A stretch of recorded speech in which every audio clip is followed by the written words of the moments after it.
yuutuubii kana kan hordofaa jirtan hundi keessan gooftaan macca baay'ee isin haa eebbisu, guddaa eebbifamaa. Egaa jaalala Waaqayyoo ta'ee jennaan akkuma kanaan dura wal beellamnedha. Yeroo jalqabaa walii wajjin sagalee Waaqayyoo dubbachuudhaaf gooftaan yeroo nuu kenneera, maqaan isaa bara baraan kan eebbifame haa ta'u. Sagantaa birmadummaa kan jedhu mo'aa irratti kan darbaa ture hin beektu jedhee yaada. Nama isiniif haaraa miti jechuu kooti.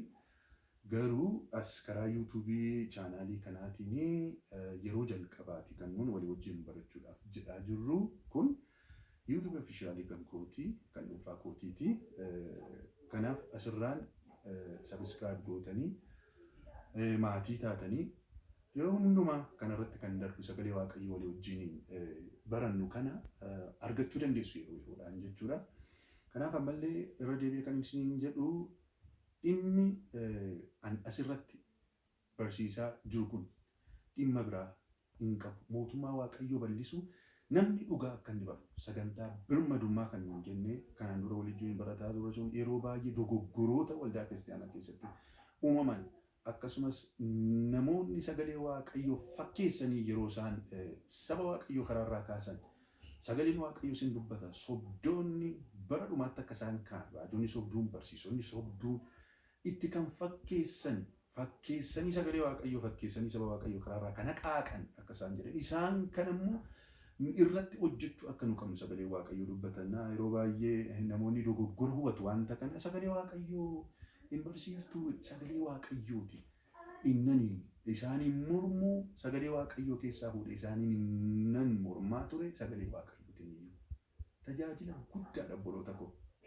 Kanaaf ammallee inni sun karaa sanaan yoo dhaabbate iyyuu asiin immoo hojii Waaqayyoo walii wajjin hojjenna waan ta'eef hundi keessan gaafa wanta kana sabiskiraayib gootanii sheer gaafa waliif gootan hojii Waaqayyoo akka hojjetaa jirtanitti akkasiin hubattanii barbaada. Sababni isaa mootummaa Waaqayyootti agallu hundi keenya sagalee Waaqayyoo walii wajjin karaa Yesuus Kiristoos dhugaa kana yoo barre malee karaan tokkitti duwwaatu jirti. Isee sana dhabnee jenna mootummaa Waaqayyoo wajjin waliin agarru waan ta'eef hojii Waaqayyoo hojjechuu keessan agarsiisaa jechuudha. Kanaaf sheer walii godhaa, sabiskiraayib godhaa. Maatii taati hirmaadha. Sabiskiraayib gaafa gootan viidiyoon kun isin bira ga'a jechuudha. Yeroo yeroodhaan isin bira ga'a. Isa booddee hordoftaniitu sagalee Waaqayyoo walii wajjin hin baranna jechuudha. Yeroo nuun itti walii wajjin waaqeffannu hin jiraata. Yeroo nuun itti gooftaan immoo gara sanitti nu guddisa. Haaloti adda addaa gaafa isaan mijatan kaameroonni adda addaa gooftaan yoo inni nuuf kenne paanaal diskeshiniis yeroo nuun keessummoota affeerannee walii wajjiniin mari'annu hin jiraata. Dhimma sagalee Waaqayyoo laallate kun dhimma lubbuuti obboloota koo, dhimma lubbuuti waan ta'eef kanaaf hojiin Waaqayyoo immoo qobaa nama tokko qobaadhaan hojjetamu daboo barbaachisa. Walii wajjin hin taanetu kan hojii Waaqayyoo hojjennu. Gooftaan macca baay'ee isin eebbisu guddaa eebbifamaan isiniin jedha. Egaa yeroo dheeraadhaaf kan nuun walii wajjin barataa turru jedhee yaadu yeroo dheeraa ani beekan jaja ol baay'ee ta'uu danda'a jedhee yaada. Jireenya mo'ichaa jiraachuu kan jedhu mata duree kana yeroo dheeraa walii wajjin in ilaalla. Gooftaan yeroo nuuf kenna maqaan isaa bara baraan kan eebbifame haa ta'u. Egaa haa jalqabnu egaa kaayyoon sagantaa kanaa ammallee dhugaa hubachiisu. Dhugaan immoo wangeela. Sagalee Waaqayyoo dhugaadha dhugaan. Obboloota koo inni kaan baay'een isaa soba. Kanaaf Yesuus Kiristoos kan inni akka jedhe maal jedhe? Ana dhugaan kan inni jedhe. Ana jireenyi kan inni jedhe. Ana karaan kan inni jedhe. Jireenyi Yesuus keessa hin jirre. Jireenyi miliyeenar biliyeenar ta'uu dandeessa. Yesuus keessa hin jiru taanaan ati jireenya jiraataa hin jirtu. Yesuusi karaan waa karaatti deemaa jirtu keessa Yesuus hin jiru taanaan ati karaarra hin jirtu. Amma barbaadde bara sadarkaa barumsaa kee amma ta'u ati karaarra hin jirtu. Yesuus karaa sanarra hin jiru taa'ee jennaan. Dhugaa barbaadda namni har'a addunyaa kanarraa baay'ee dhugaatu dhokate jedhameetu maraata namni baay'ee. Inni kaan dhugaan jalaa badee mana hidhaa keessas. Inni kaan dhugaan jalaa badee. Inni kaan dhugaan jalaa badee. Joon jaarar mana murtii dhaqee kan dhugaa dhabu jiru. Namni baay'een addunyaa kanarra dhugaa barbaaddanii argattan. Dhugaan Yesuus Kiristoos lafa inni jiru dhugaa. Yesuus hin jiru taanaan dhugaa wajjin waliin agartu. Kanaaf Yesuus Kiristoos maaliif gara sana irratti yoonaan jettanii maaliif gara sana irratti yoonaan jettanii wangeelli keenya kun as kanaa jalqabee hamma xumura kanaatti waa Yesuus Kiristoos haasa'a.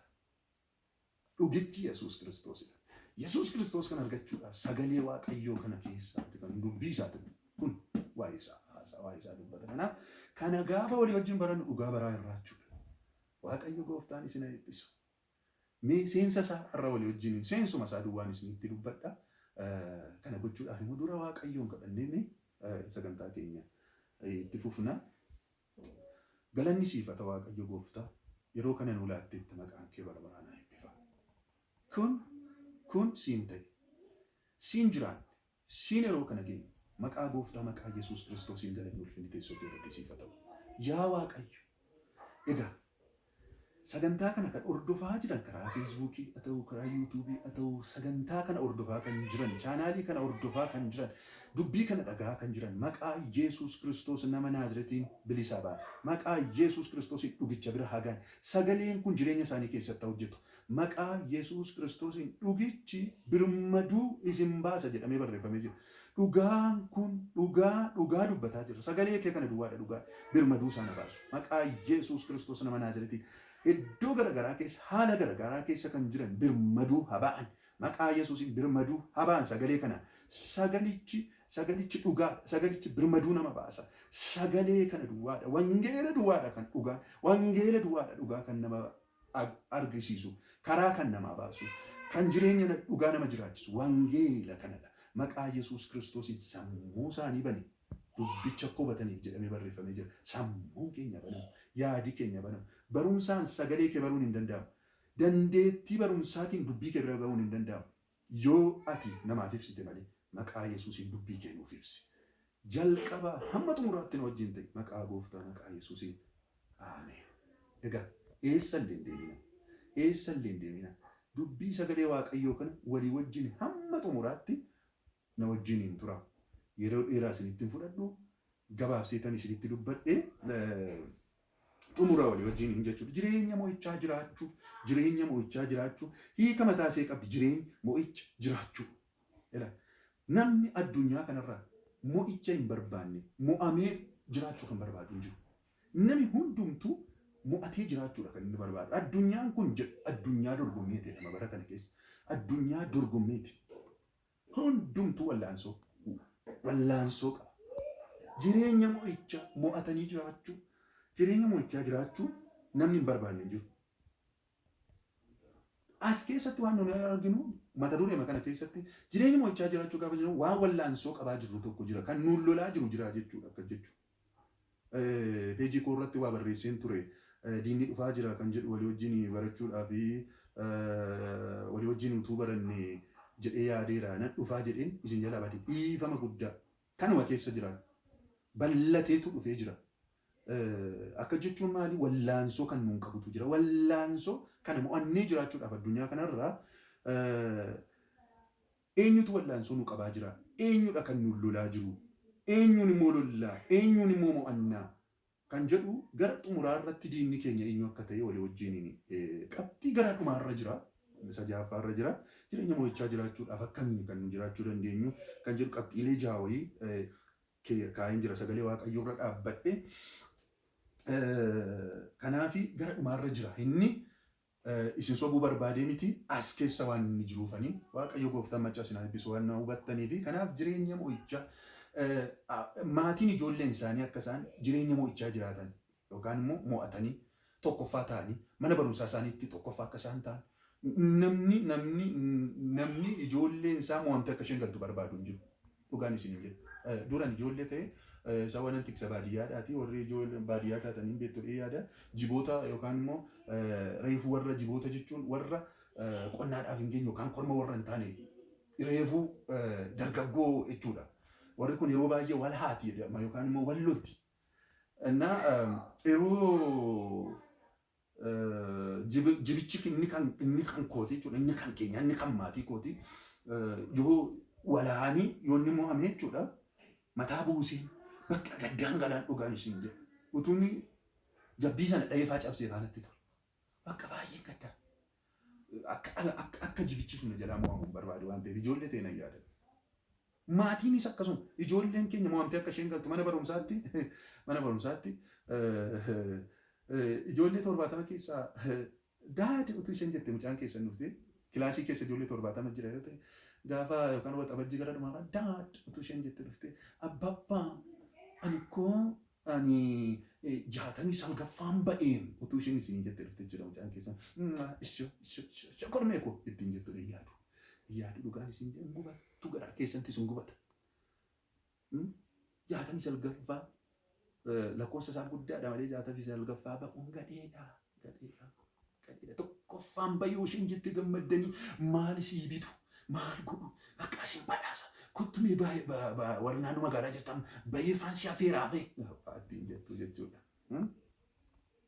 Waaqayyos akkuma kanaaf Waaqayyos akkasuma ijoolleen isaa mo'amtee addunyaa kanarratti nu ergee biyya lafaa dukkanaan marfamte kana keessa biyya lafaa waliin badde waliin makamte waliin dhoobamte kana keessatti nu ergee tokkoffaa baanii akka nu jiraannu jireenya mo'icha akka nu jiraannu malee mo'amni akka nu jiraannu takkaadhuma barbaadu Waaqayyo kana beektuu laata. Waaqayyo mo'annee akka nu jiraannudha kan inni barbaadu. Kananii caqasa irra dhaabbadhee dubbii kana jalqabu inni guddaan kan inni irratti naanna'u jechuudha. Handhuura godhannee kan nuun ilaallu Efesoon boqonnaa 5 keessaati lakkoofsa 16 jiru. Guyyoonni kun guyyoota gadhee waan ta'aniif yeroo isiniif kennametti utuu dabarsiin itti hojjedhaadha. Inni Oromeeffaan isaa kuni Oromeeffaan ni hiikisaa inni kuni sirrii miti jechuu nan danda'a. Sababi isaa Ingiliffisaas akkasiin jedhu Oneesimoos sanni barreessetu sirriidha. Maal jedha guyyoonni kun guyyoota gadhee guyyoota hamoo waan ta'aniifidha. Inni kan Oneesimoos inni kan Ingiliffaas jechuudha. Baaricha bitaadha. Kanarra dhaabbanneetu kan nuun walii wajjiniin yeroo dheeraa fudhannee kan nuun haasofnu jechuudha. Efesoon boqonnaa 5 guutummaan isaa jechuudha. Akkamitti Waaqayyoo wajjiniin jiraachuu akka addunyaa kanarra jireenya mo'ichaa akkam goonee akka nuun jiraannu lafa nuu kaa'a. Efesoon boqonnaa 6 dabalannaan dhaqnee hunda isaa hin fayyadamna. Gaara dhumaa irratti immoo meeshaa nuun ittiin mo'annu yookaan immoo meeshaa nuun ittiin diina lollufaa mo'achu immoo nuu kaa'a. Isas tokko lama jenneetu walii wajjin hin baranna yeroo dheeraa boqonnaa 5 kana boqonnaa 6 kana dhugaan isin jedha jireenya keessan as keessa barbaada as keessan jirtan taatanii jennaan jireenya kufaatii keessa akka jirtan hubachuutu isiniif mala dhugaan isin jedha. Kanaaf hamaadha barri kun hamaadha biyyi Ameerikaa hamaadha biyyi Irooppe hamaadha kan keenya duwwaa isinitti hin fakkaatiin warri biyya bakkee jirtan an keessanii hamaadha kan keessanii yuumeen caalii.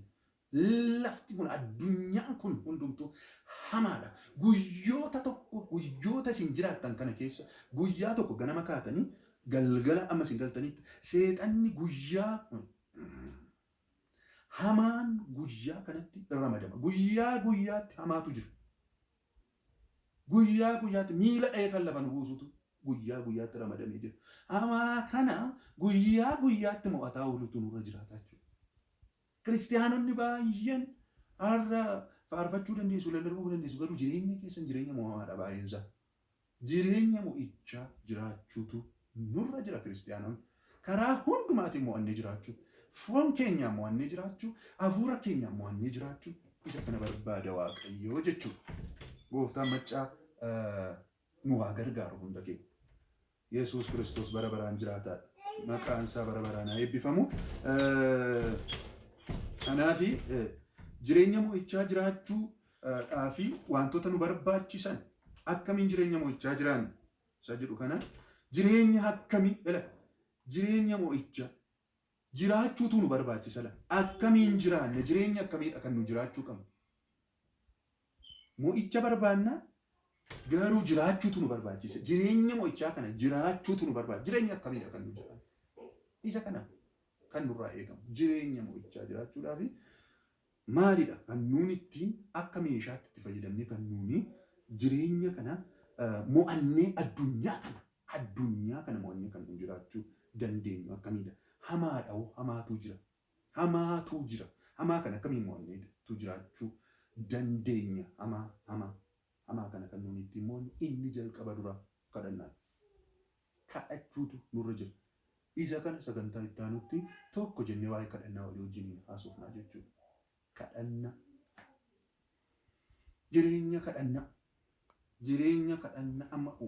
amma bara kana keessa kadhannaan jiraa'u. Waldaa kiristaanaa keessa iyyuu jiraa'u. Kadhatamaa jiraa'u. Jireenya kadhannaa hin qabdu taatee jennaan jireenya mo'ichaa hin qabdu. Diteelii isaa walii wajjin ilaalla. Inni lammaffaan jaalala gooftaa beekuu. Jaalala gooftaa beekuun meeshaa waraana isa guddaadha. Biyya lafaa kana mo'annee jiraachuudhaaf of jalatti koontirool goonee jiraachuudhaaf baricha bitaa inni jedhu kun barri kun bara hamaadha. Jallina meeqatu keessa jira? Hammeenya meeqatu keessa jira? Amma barichi kun baay'ee namoota mo'ateetu jira. Siistamiin arra jiru kun, siistamiin arra diriiree jiru kun addunyaa kana keessa jireenya mo'ichaa akka nuun hin jiraanneef seexanni kan inni diriirsedha baay'een isaa. Dimokiraasii isin jettan dabalatee balaa guddaa qaban mataansaa. Walii wajjin ilaalla kana hunduma isaa. Gooftaa, jaalala ofii keenyaatu hin ta'in. Amma yeroo har'aa waldaa kiristaanaa kan nu dhannu jaalala mataa keenyaa akka Waaqayyo nuuf godhuufidha kan nu dhannu. Inni sirriin jaalala Waaqayyoo beeku. Innaan barbaadaadha isa walii wajjin ilaallaa jechuudha gara fuulduraatti. Inni sadaffaan hafuura qulqulluun guutamu. Hafuura qulqulluudhaan hin guutamne yoo ta'e ati yeroo hundumaa mo'antee jiraatta.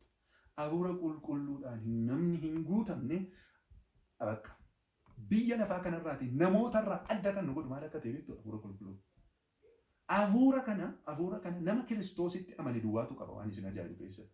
Horiidhaan dhaxxanii bittanii eessa argachuu hin dandeessanii. Qabeenya nuun namoota bira hin jirre kan nu bira jiru qabeenya hadda ta'e qabeenya mi'aate. Haleluuyaa hafuura qulqulluu duwwaadha. Hafuura qulqulluudhaan guutamuu hin guutamne taanaan har'aa kaasitti jedhu isaa ala hin mo'amta. Waan hundumaatu miila si jalaa kaasa. Kufaa ooltaa jechuudha. Isa arfaffaa jireenya galata qabu jiraachuu. Yeroo hundumaa haala hundumaa keessattidha. Kun Efesoonuma keessa jira. Haala hundumaa yeroo hundumaa Waaqayyoon galateeffachuu dandeessu. Galateeffachuu, waaqeffachuu, faarfannaa jedhaan achitti galateeffachuu duwwaatu hin ta'in jireenya waaqeffannaa. Waaqayyoon galateeffachiisu yeroo hundumaa galateeffachuu danda'u jireenya galataa qabaachuu jechuudha walumaa gala. Inni shanaffaan maatii fayyaa. Maatii fayyaa keessumaa warri maatii qabdan maatiin keessan fayyaa miti taanaan maatii keessan keessaati wantoota tokko haati mana abbaa mana ijoollee wantoota kanatti jira miti maatii keessa hojjettuu dabalatee warra isiniif hojjetan dabalatee isa kana irratti fayyaa ta'uu qaba. Fayyaa kana qofaa miti maatii duwwaatu dirree hojii keessanitti illee fayyaa qabaachuu qabdu. Warri hojjettan hojii keessanitti akkamiin hojjechuu akkasiin qabdan walii wajjin baran. Kana qofaa miti mo'arratti illee barsiiseera wanta kana irra deebinee walii wajjin barachuu keenya oolu as keessa jira waan ta'eef. Warri hojjettan warri hojjechiiftan akkamiin jiraachuu akkasiin qabdan fayyaa ta'uu qaba. Inni kun hin ta'u taanaan jireenyi keessa mo'amaadha. Seexanaa mormuu danda'u sajaaffaa.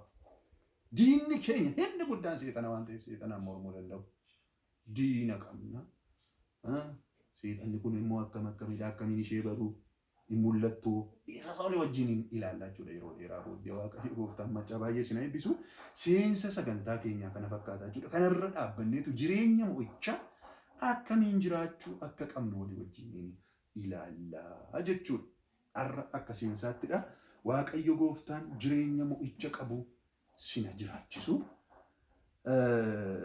Eenjee takkama sanatti eelaa akka taata waan waliin jennee bookkisaa oolee akka namni bookkisus goone wacaa ooluudhaan miti. Mo'ichi kan inni dhufu. Maali? Namoonni baay'een jireenya mo'achuudhaaf baay'ee barumsa barataa jirtu. Waaqayyo sinaa eebbisu. Barumsaan jireenyi mo'atamu. Baay'ee nagadduu baay'ee olii gadi fidduu isa duwwaadhaan jireenyi mo'amu. jireenyi mo'icha warra nama jedhe kana jiraachuu jireenya mo'icha jireenya wangeelaaf ta'u jireenya Kiristoos barbaadu kana gaafa jiraattan mootanii jiraattu dhugaan isiniin jedha mootanii jiraattu kana jiraattan yoo isin mo'amtan maaliin jedha maaliin an kakadhaa miti kakatiinaayidha walumaa gala ani soobduudha jechuudha jireenya kana jiraattan yoo isin kuftanii argamtan Yesuus Kiristoos bara baraan gooftaa maqaan isaa kan eebbifame ta'u gooftaanii isin eebbisu egaa sagantaa ittaanutti walii wajjiniin dhimma kadhannaa haasa'uu jalqabnaa jechuudha. Wal gooftaan yoo jedhee deebinee wal agarra. Amma kanaatti Waaqayyoon kadhadhaa. Gooftaa jireenya mo'ichaa jiraachuun barbaada jedhaati iddoo jirtanitti Waaqayyoon kadhadhaa. Gooftaa kadhadhaa. Gooftaatti jabaadhaa. Bakka jirtan hundumaatti Yesuus Kiristoos wajjin jiraachuu keessan cheekola. Maqaan Waaqayyoo kan eebbifame haa ta'u. Egaa sagantaa amma yoona kanatti waan waliin hin turtaniif Waaqayyo gooftaan guddaa isin eebbisu guddaa eebbifama. Amma kana kaameraa kana waraabaa kan jiru obboleessa keenya faarfataa bal'inaati. Waaqayyo gooftaan isa eebbisu innillee akkasuma YouTube chaanaalii mataa isaatii hin qabaata qaba. Kan isaallee subscribe godha waan gaggaarii kan inni gadhiisaa jiru waan ta'eef gooftaan isin eebbisu egaa sagantaa keenya sattaanutti amma deebinee wal agaruutti nagaa gooftaatiin tura dhugichi birmaduu sin baasa dhugichatti qabamaa jiraadha nagaa nagaatti Yesuus Kiristoos bara baraan jiraata.